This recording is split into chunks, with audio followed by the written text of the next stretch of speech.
Okay, we're going to take a look at Chapter 14, which is titled Telework and the Virtual Assistant. We see that word telework sometimes it's not necessarily maybe always clear for people, but essentially, telework really means that any work that, um, by definition, that can be done anywhere. Essentially, telework is work that can be performed at any place at any time, but you're using telecommunications technology. So, such technologies like, for example, Teams or Zoom, you can use in terms of for meetings. Obviously, that's something that we're familiar with here using Teams.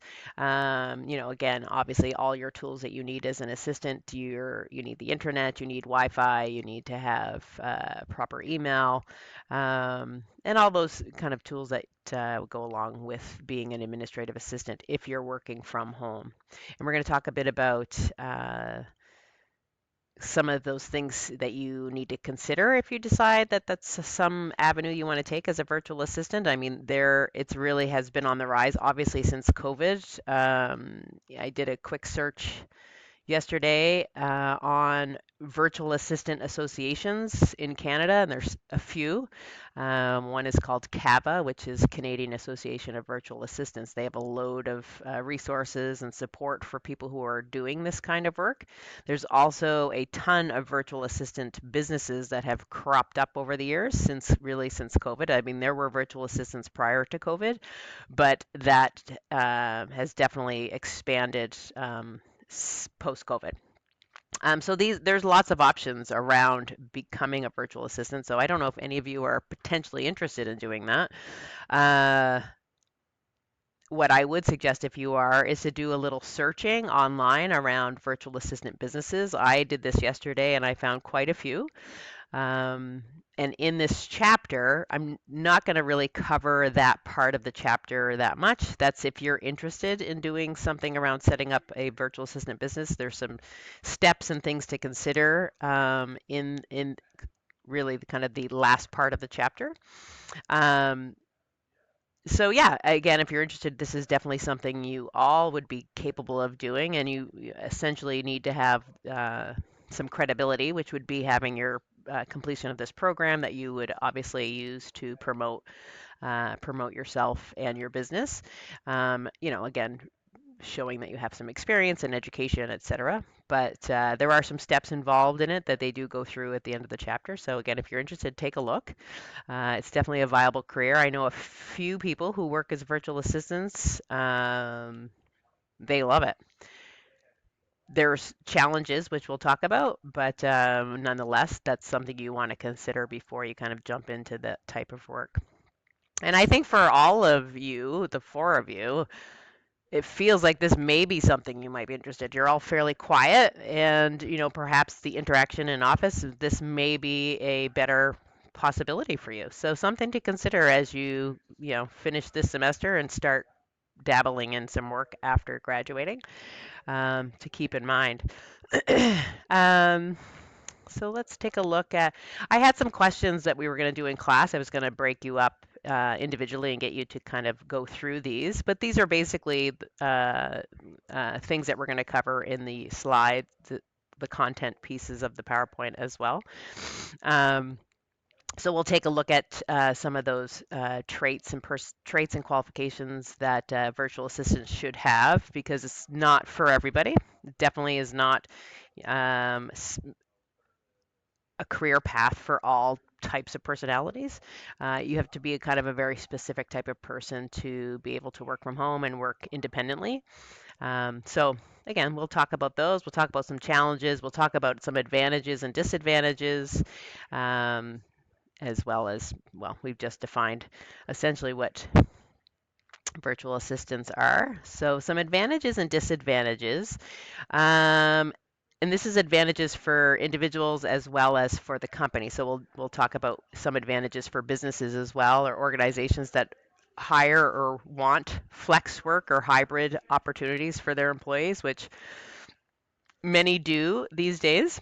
But some advantages for individuals, as you can see, fewer distractions, obviously. So if you're somebody who, has, issues with, well, for example, I work in a cube farm, so I have 9 other people in a very small space. But again, depending on your personality type and if you prefer to kind of work alone or on your own, this would, distractions and less distractions is definitely a positive, as a virtual assistant. Being flexible, because most likely as a VA, you would be open to flexibility in terms of when you're working, when you're meeting with customers or talking with customers, or when you do the work that you need to do. Really, it could depend. One of my friends who is a VA lives here but works with people in the West, so his hours are different. So he's working quite a bit later in the day. So he's got his mornings free and he works mostly in the evening because he's assisting a lot of clients who are out west, for the company that he works for. So, again, everybody's different in terms of when they want to work and how they want to work. And so these are some options to consider. And there's some other there as well in terms of high job satisfaction, because I suspect if you're a person who wants to be a virtual assistant, you like working online, you like, being perhaps not surrounded by people all the time, and you have kind of your own flexibility to do your work. Um, you can see that if you gravitate to this, that's why there's a high job satisfaction, because people are happy to be able to do the work the way they want to do the work and structure the work.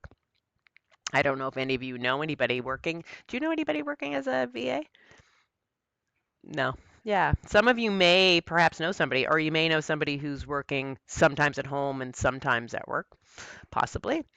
Some advantages for the company, obviously, with high job satisfaction, there's less turnover and a higher retention rate, so keeping employees. And these days, that's a hot commodity because a lot of younger folks and finding people to work is difficult. So it is about making some changes to adapt to kind of the world we live in and what people are, looking for in terms of employment. And I think a lot of us, since COVID, a lot of people have made a shift to prioritizing family and life. Although we know we have to work, our priorities shifted a little bit, I think, when COVID happened.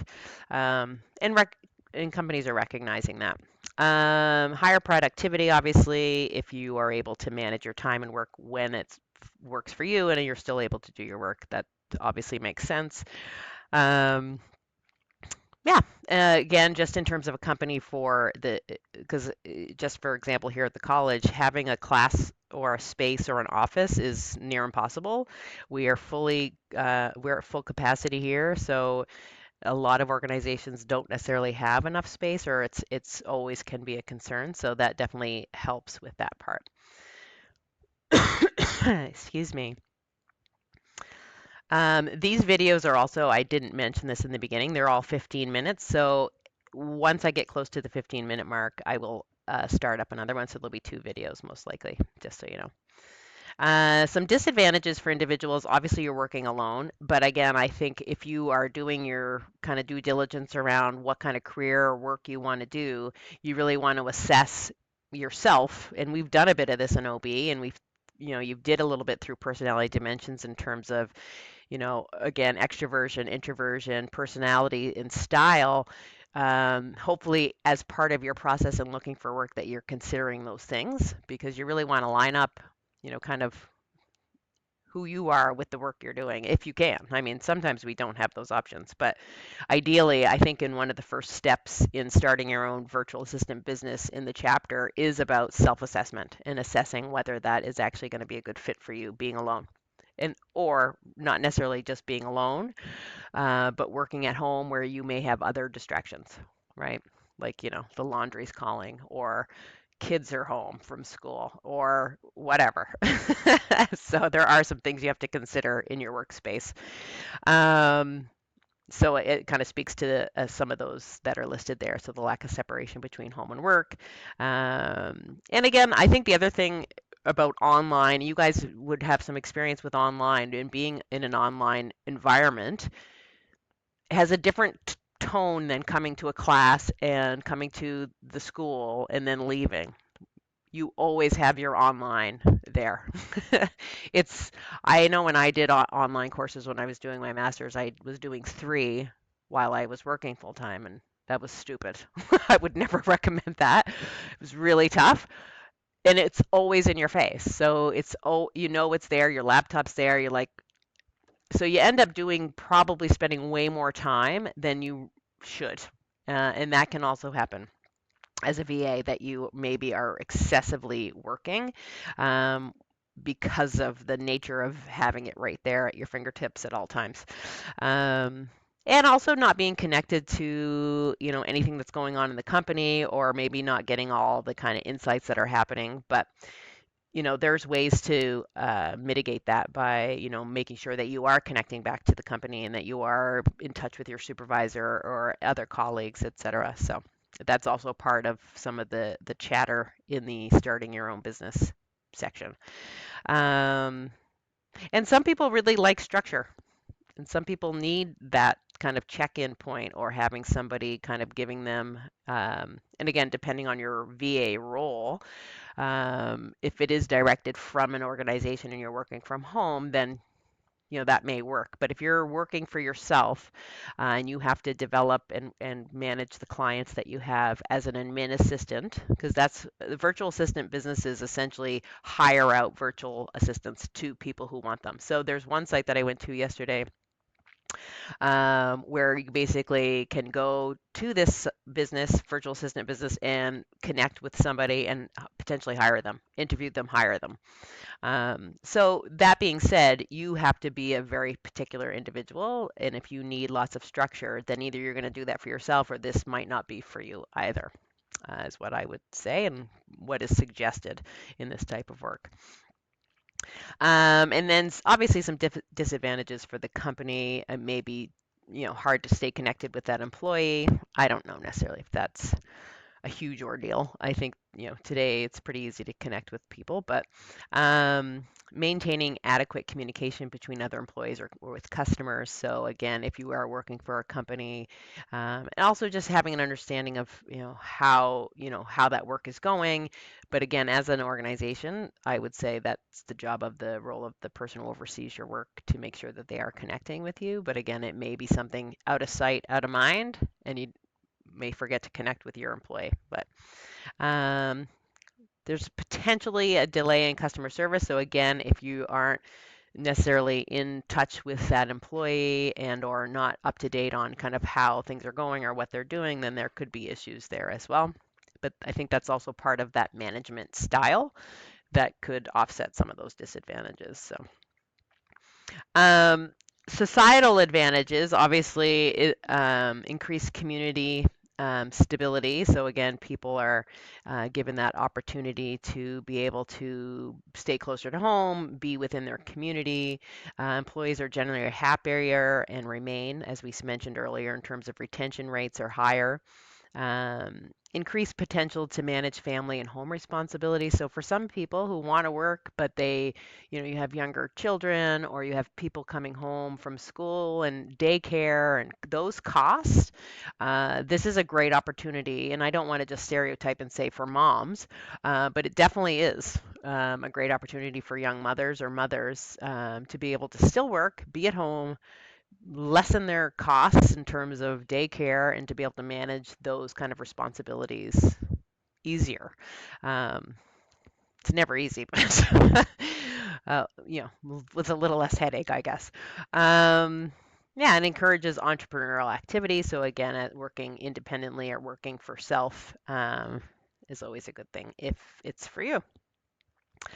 Um, the virtual assistant, this is just a quote from the book actually. Virtual assistants have their own offices, often in their homes, equipped with the necessary technology for teleconferencing.